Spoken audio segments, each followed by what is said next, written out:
If you are watching me today, I believe you recently passed the Advanced Practice Registered Nurse exam of your specialty and you wondered what the next steps were. The process is not as simple as the NCLEX. It gets a little unclear because by the time we take the exam, we've already graduated from our program, and communication between us and the school may not be as streamlined as it used to be. So, if you're watching me, pay attention. I have the process summarized in 3 simple steps for you. Okay, so by this time, I believe that you did create an account with your credentialed agency. For the psychiatric mental health nurse practitioner, the only credentialing agency is the ANCC, that is the American Nurses Credentialing Center. So you have already created an account with them because that enabled you to schedule for your exam. So I believe that is done. Now go ahead and create an account with your preferred board of nursing. I say preferred because you may live in one state and prefer to be credentialed in another state. Mind you, having a basic active RN license in your preferred state is a requirement before you request an APRN specialty license from that state. So if you haven't done that, do so before you even request an advanced practice registered nurse license from that state. Now the steps are simplified in 3 straightforward, easy elements. The first step is to request an official transcript from your school, the school that you graduated from with your advanced practice registered nurse education, to be sent directly to your preferred board of nursing. The school sends it directly to the board of nursing. So it's important to reach out to the board of nursing, get their preferred contact, and send it to the school. I did mine electronically. It was much easier because mailing, a lot can happen when you mail stuff these days.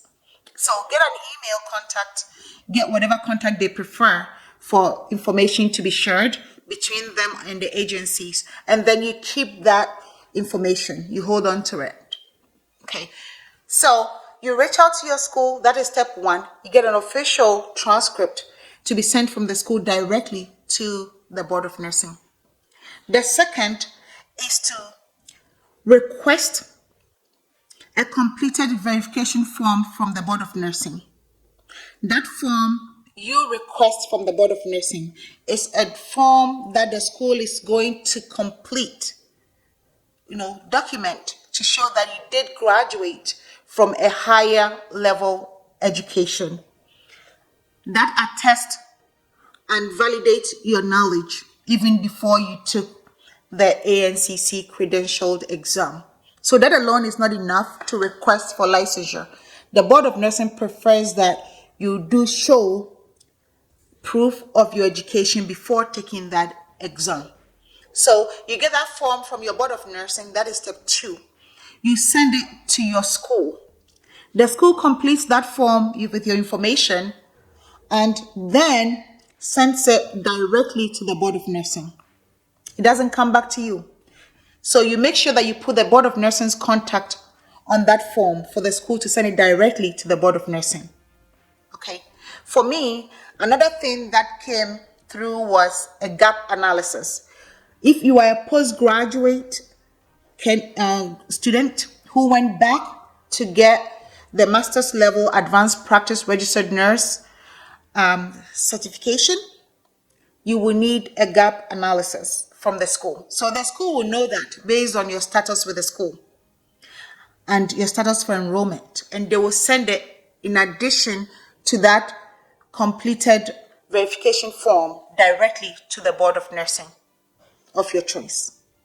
Now, the third element is to log back into your account with a credentialing agency. For the psychiatric mental health nurse practitioner, is going to be the American Nurses Credentialing Center, that is the ANCC.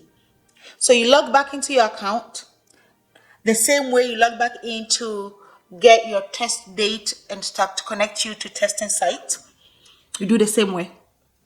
And you request verification of initial certification because you're already taking the test and you've passed and they have records. So they will send that once you complete that request and put down the contact for your board of nursing, they will send it directly to your board of nursing. So none of these three things come back to you. Be it the official transcript, it goes from the school directly to your board of nursing. The second one, the completed verification of education form, goes directly from your school to the board of nursing. And if you're a postgraduate student, the gap analysis form accompanies it. It goes straight to your preferred board of nursing. And then the third step is the request of verification of initial certification. That comes from your credentialed institution like the ANCC directly to your board of nursing. So creating an account is very important. And if you are in a state such as my state, there's a fourth element, but it may not be required by your state. In my state, because you have the liberty to prescribe dangerous drugs and controlled substances or scheduled substances, this is something that they do different from the DEA licensure or number that you'll be obtaining later down the line. So my state requires that you create a formulary, and that formulary is reviewed by the state to make sure that you keep in check.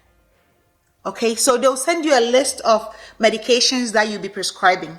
Some are classified dangerous and some are classified scheduled drugs or controlled substances, and you have to indicate the ones that you'll be prescribing, and the board of nursing monitors that to ensure that you are staying within your limits. This is something in addition to the Drug Enforcement Administration number that you'll be obtaining to prescribe controlled substances. It may not be required by your state, but for my state, it was one of the mandatory things that I completed before receiving my advanced practice specialty licensure. So I hope it's been helpful. Good luck in your practice.